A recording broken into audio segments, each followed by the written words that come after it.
Saudaraku kekasih-kekasih Tuhan Yesus, Shalom. Yes, salam sehat, salam damai sejahtera. Hari ini kita akan disegarkan oleh kebenaran firman melalui hikmat sorgawi dari kitab Amsal pasal 10 ayat 25 sampai ayat 32. Sebelum kita berdoa, mari kita saksikan pujian yang berjudul Besar Anugerah-Mu.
besar anugerah-Mu. Ku ada sebagaimana ku ada saat ini, berdiri di hadapan tahta-Mu ya Tuhan. Semuanya ini karena anugerah.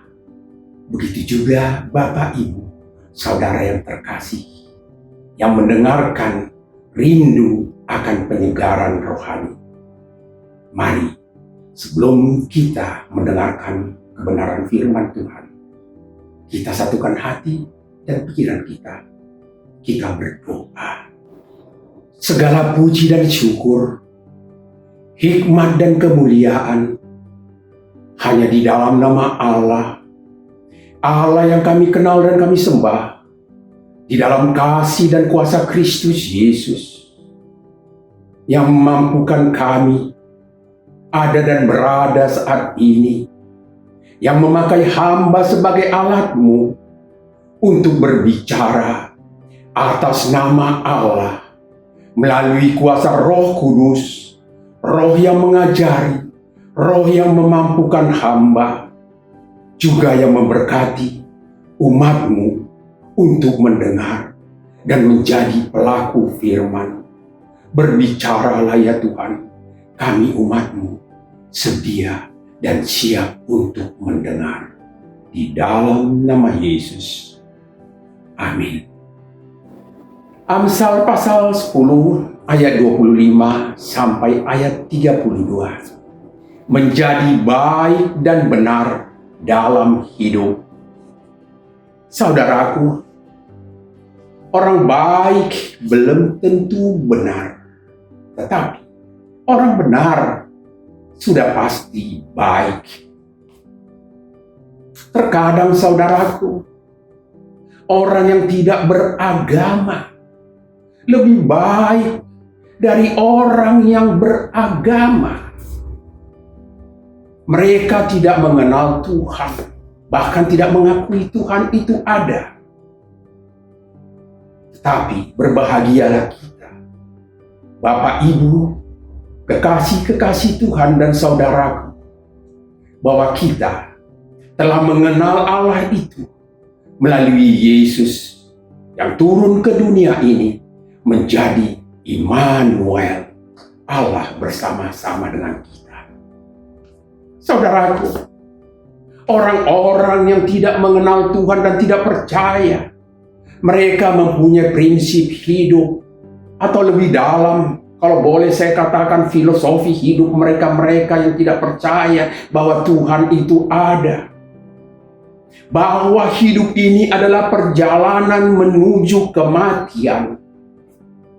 Perhatikan saudara, hidup ini menuju kematian. Tetapi orang-orang yang percaya di dalam nama Yesus, mereka beriman, kita beriman, bahwa justru kematian itulah sebagai jalan untuk mendapat hidup yang kekal. Bahwa di balik pintu kematian itu ada kehidupan yang baru, yaitu Yerusalem yang baru. Saudaraku,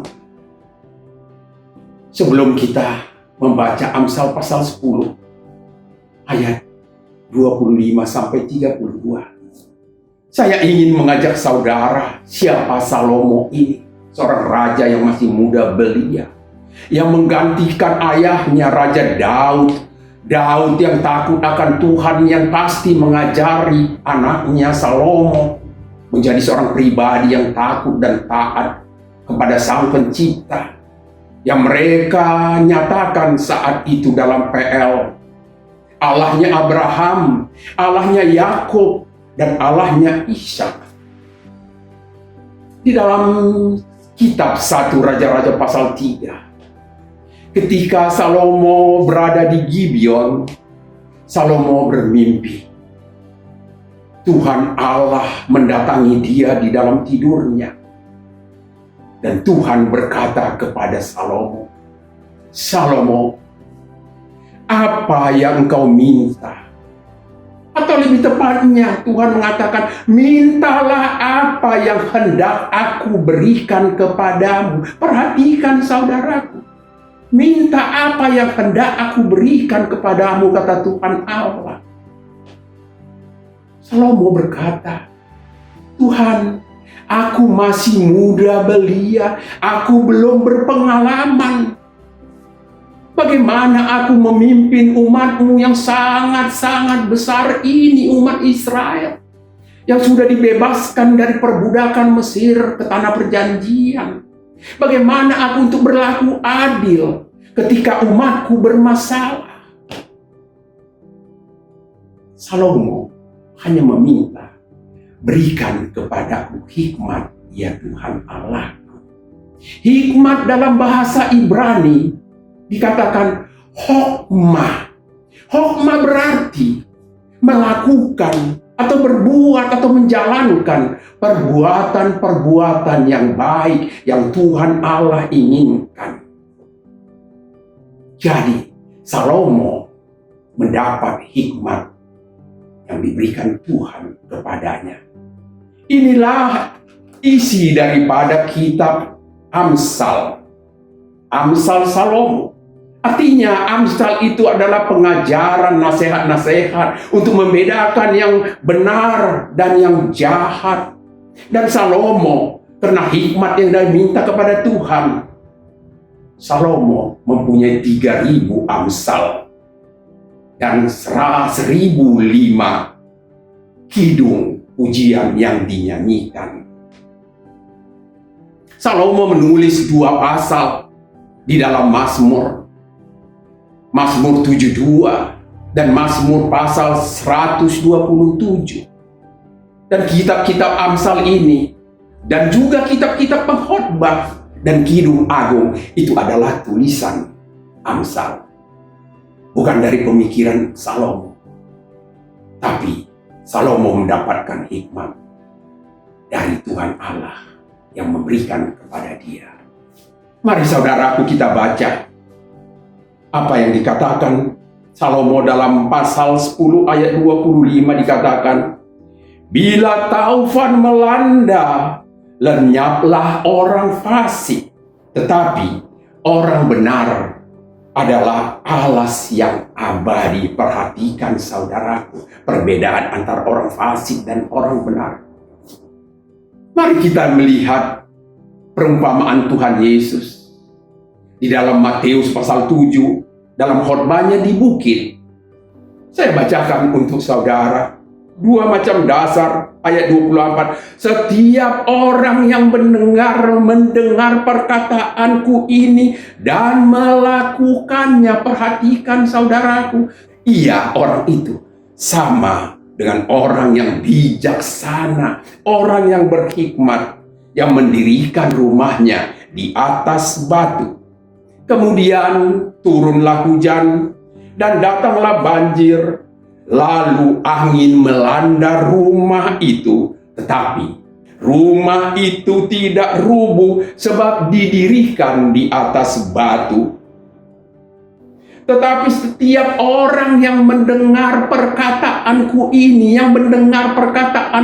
tetapi dan tidak melakukannya, ia sama dengan orang bodoh. Bukan saya mengatakannya, saudara-saudaraku. Tuhan Yesus mengatakan orang yang mendengar perkataan Tuhan Yesus tetapi tidak melakukannya, ia sama dengan orang yang bodoh, yang mendirikan rumahnya di atas pasir. Lalu dikatakan turunlah hujan dan datanglah banjir, lalu angin melanda rumah itu, sehingga apa yang terjadi? Rubuhlah rumah itu dan hebatlah kerusakannya. Luar biasa Tuhan. Kita juga harus belajar dari perumpamaan Tuhan Yesus ini tentang 2 macam dasar. Bukan perumpamaan, tapi pengajaran Tuhan Yesus ketika berkhotbah di bukit. Kita juga harus mendirikan rumah kita, tubuh kita ini sebagai pohon yang hidup, yang menembuskan akar-akarnya, yang menanam pohon kehidupannya di tanah yang subur, dan menembus sampai jauh ke dalam tanah yang subur itu.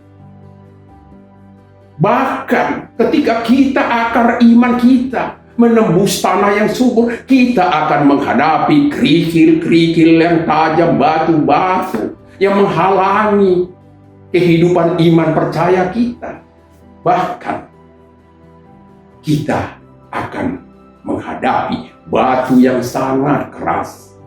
Sehingga orang percaya akan mengatakan, Tuhan, akar iman saya setelah mentok, ada batu yang sangat keras. Apa kata Tuhan Yesus? Lakukan anakku. Lakukan, aku akan menyertai engkau. Menembus batu-batu yang menghalangi imanmu. Ketika kita mulai melakukan, menembus akar-akar iman percaya kita, menghadapi segala pergumulan masalah-masalah hidup ini, segala kesedihan, kepiluan hati, dan lain sebagainya yang menghilangkan damai sejahtera kita. Tuhan turut bekerja ketika kita mulai melakukan. Dan berlakulah itu apa yang dikatakan Rasul Paulus dalam Roma 8 ayat 28. Allah turut bekerja. Ada bagian kita melakukan, memperdalam iman kita. Dan ada bagian Tuhan Allah, yaitu turut menyertai, turut bekerja, turut menolong kita. Amin, saudaraku. Saudaraku yang kekasih Tuhan, mari kita kembali apa yang dikatakan Amsal pasal 10 ayat 28. Saya bacakan, saudaraku. Ayat 28 dikatakan, harapan orang benar akan menjadi sukacita. Perhatikan, saudaraku, harapan orang benar akan menjadi sukacita. Tetapi harapan orang fasik, orang yang tidak mengenal Tuhan, orang yang tidak takut Tuhan, itu orang fasik, menjadi sia-sia. Salomo mengatakan di dalam kitab Pengkhotbah, itu yang saya katakan tadi. Salomo menulis 2 pasal di Mazmur, Salomo menulis Amsal, Salomo juga menulis Pengkhotbah dan menulis Kidung Agung.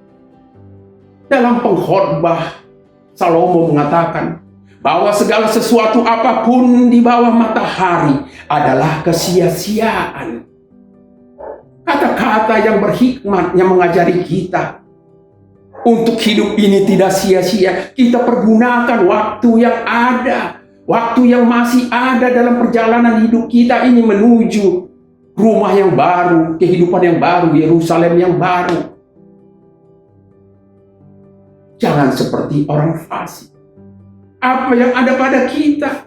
Kita mempunyai harta, kita mempunyai mobil 1, 2, 3, 4, bahkan banyak, mempunyai rumah yang bagus, mempunyai 2, 3 atau villa dan lain sebagainya, mempunyai harta yang dipandang oleh manusia. Tapi bila kita tidak daya gunakan apa yang sudah Tuhan berikan kepada kita, semuanya itu sia-sia. Sehingga Salomo mengatakan, semua yang di bawah matahari adalah kesia-siaan. Juga Salomo mengatakan itu dalam Pengkhotbah, bahwa segala sesuatu di bawah kolong langit ini, semuanya ada waktunya. Ada waktu untuk lahir. Yes. Ada waktu untuk mati. Ada waktu untuk diberkati, ada waktu untuk memberkati. Ada waktu. Semuanya ada waktu. Karena itu jangan sia-siakan. Bila kita tidak bersandar kepada Tuhan, yang kita kenal di dalam nama Yesus, semuanya adalah kesia-siaan. Tetapi bila kita tetap di dalam iman percaya, apa yang sudah kita terima akan jadi suatu kemuliaan bagi Tuhan. Amin, saudaraku. Orang yang mempunyai Alkitab, yang banyak catatan-catatannya, bahkan kadang sudah kumuh, sudah ada sidik-sidik jari kita di sini. Alkitabnya sudah penunjuk-penunjuknya sudah ada warna-warna coklat, sudah tidak layak rasanya. Tetapi orang yang mempunyai Alkitab seperti itu berarti orang yang dekat kepada Tuhan, yang membaca Alkitab ini. Di dalam kehidupannya ada mesbah pagi, ada mesbah malam. Bahkan di dalam setiap nafas kehidupannya, di dalam setiap gerakan nadi-nadinya, dalam setiap gerakan jantungnya, detak jantungnya, dia tetap berkomunikasi dengan Tuhan Allahnya. Yesus yang adalah jalan dan kebenaran dan hidup. Saudaraku, dalam ayat 29 sampai 30 dikatakan oleh Raja Salomo. Bukan Raja Salomo, dia hanya menulis, tapi atas tuntunan bimbingan Roh Kudus. Orang-orang Salomo berbicara atas nama Allah yang memberikan hikmat kepada Salomo. Dikatakan di sini ayat 29-30, jalan Tuhan adalah perlindungan bagi orang-orang yang tulus, tetapi kebinasaan bagi orang yang berbuat jahat. Ayat 30, orang benar tidak terombang-ambing. Perhatikan saudaraku, orang benar, orang yang takut akan Tuhan tidak akan terombang-ambing untuk selama-lamanya. Saya teringat apa yang dikatakan oleh Rasul Yakobus di dalam pasal 1, Yakobus pasal 1, bahwa orang yang berdua hati, orang yang tidak takut, tidak taat kepada Tuhan, mereka seperti gelombang laut, gelombang air laut yang diombang-ambingkan kian kemari, sehingga tidak ada kepastian. Sehingga dikatakan di sini, tetapi orang fasik tidak akan mendiami negeri. Orang fasik, orang yang terombang-ambing, orang yang tidak mempunyai suatu iman yang teguh, orang yang berdua hati, mereka tidak akan mendiami negeri. Tapi orang yang takut akan Tuhan akan mendiami negeri, yaitu Kanaan yang dijanjikan, yang penuh dengan anggur dan madunya. Saudaraku yang dikasihi Tuhan, benar, sebagai orang percaya, tidak lepas dari kekhawatiran, tidak lepas dari gangguan-gangguan, tidak lepas dari kadang-kadang bertanya, apakah Tuhan Engkau mendengar doaku? Tuhan, apakah Engkau tidak menolong aku? Aku sudah mau tenggelam, apalagi menghadapi masa-masa sulit saat ini. PHK terjadi di mana-mana. Pengurangan tenaga kerja yang dirumahkan. Bahkan ada perusahaan yang memberikan gaji seleri kepada pegawai-pegawainya hanya 50%, bahkan 30%, bahkan ada yang tidak diberikan. Kita tidak bisa lepas dari masalah saat ini. Tapi percaya, katakan, saya punya Yesus yang menjanjikan, yang akan menolong saya ketika saya mau melakukan sesuatu. Jangan berdiam diri, saudaraku. Terutama engkau, saudara-saudaraku yang masih muda-muda, pemuda-pemudi. Jangan terlena, terperangkap di dalam masalah saat ini. Kita mempunyai tangan yang sehat, mempunyai kaki untuk melangkah. Kita mempunyai mata yang masih tajam melihat segala sesuatunya, mempunyai telinga untuk mendengar, mempunyai mulut untuk berbicara, berbicara yang berhikmat tentunya saudaraku. Berbicara yang benar. Kita diberikan pemikiran, bahkan diberikan hikmat, karena kita memintanya. Bagaimana Raja Salomo? Bukan Salomo meminta, tapi Tuhan yang menawarkan. Mintalah, sekali lagi saya ulangi. Mintalah apa yang hendak aku berikan kepadamu. Bukan akan saudaraku, kata Tuhan Allah. Hendak aku berikan. Kita juga bisa, saudara-saudaraku, Bapak Ibu yang terkasih, meminta kepada Tuhan, berikan hikmat, kebijakan, dan pengertian. Sehingga aku tetap berjalan dengan iman bahwa Tuhan tidak akan membiarkan anak-anak Tuhan, orang-orang yang percaya, berjalan sendirian. Lakukan sesuatu, apa itu? Saudara, bapak, ibu yang mengetahuinya sesuai dengan kemampuan dan talenta saudara, bapak, ibu masing-masing.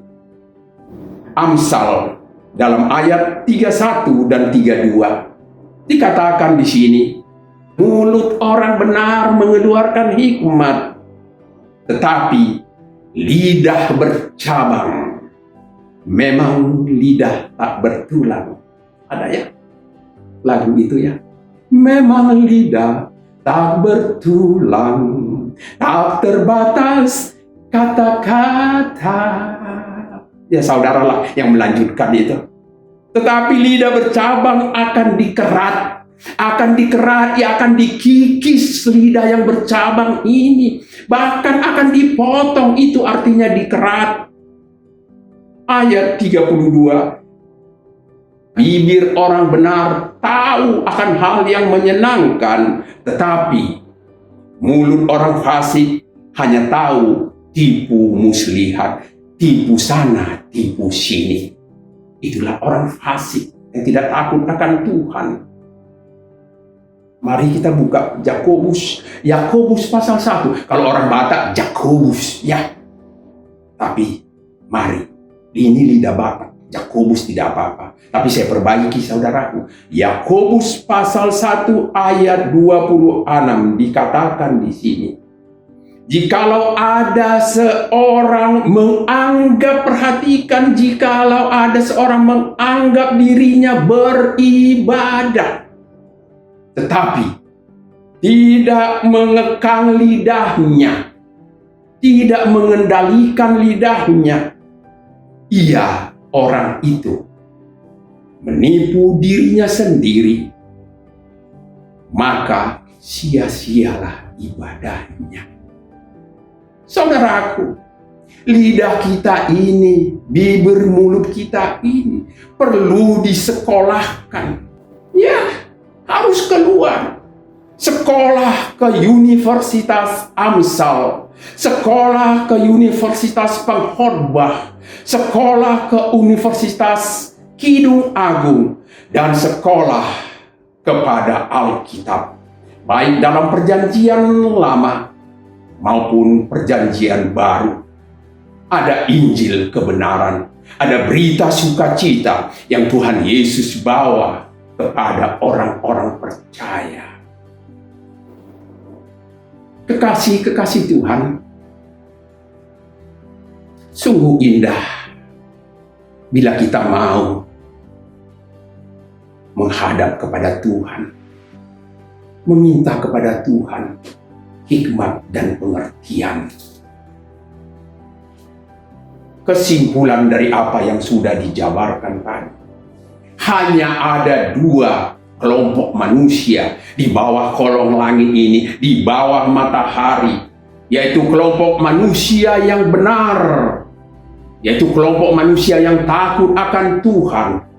Kelompok ini atau manusia yang takut akan Tuhan ini akan berkata, bukan kehendakku, tetapi kehendak-Mu lah yang jadi. Jadi jangan kita memaksakan kehendak kita, apapun itu. Minta pengertian dan jalan kepada Tuhan. Dia yang mengetahui apa yang kita butuhkan, apa yang harus kita lakukan. Bukan kehendak-Mu, kehendak-Mu lah yang jadi, ya Bapa. Dan yang kedua, kelompok manusia yang fasik atau kelompok manusia yang tidak takut akan Tuhan. Yang tadi yang takut akan Tuhan, mereka yang berkata kepada Tuhan. Tetapi orang-orang fasik, orang-orang yang tidak percaya, yang tidak takut kepada Tuhan, Tuhan Allah yang akan berkata kepada mereka, sekarang lakukanlah kehendak-Mu, lakukanlah apa yang engkau pikirkan. Tuhan tidak akan menyertai mereka, kelompok yang tidak takut dengan orang-orang fasik.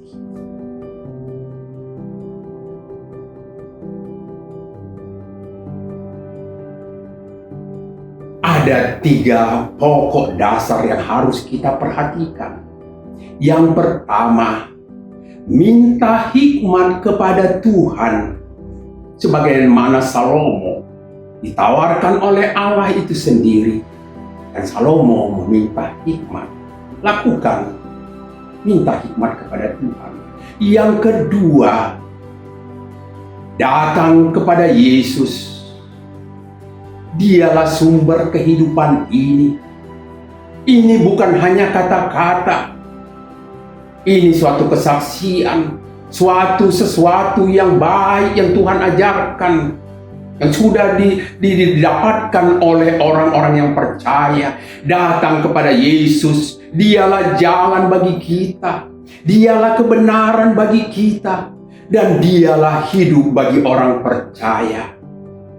Dan yang ketiga, akhirnya saudara-saudaraku yang terkasih, semua yang benar, semua yang mulia, semua yang adil, semua yang suci, semua yang manis, semua yang sedap didengar, semua yang mendatangkan kebajikan dan patut dipuji, pikirkan dan lakukanlah semuanya itu. Maka Allah sumber damai sejahtera akan menyertai saudara dan saya. Amin.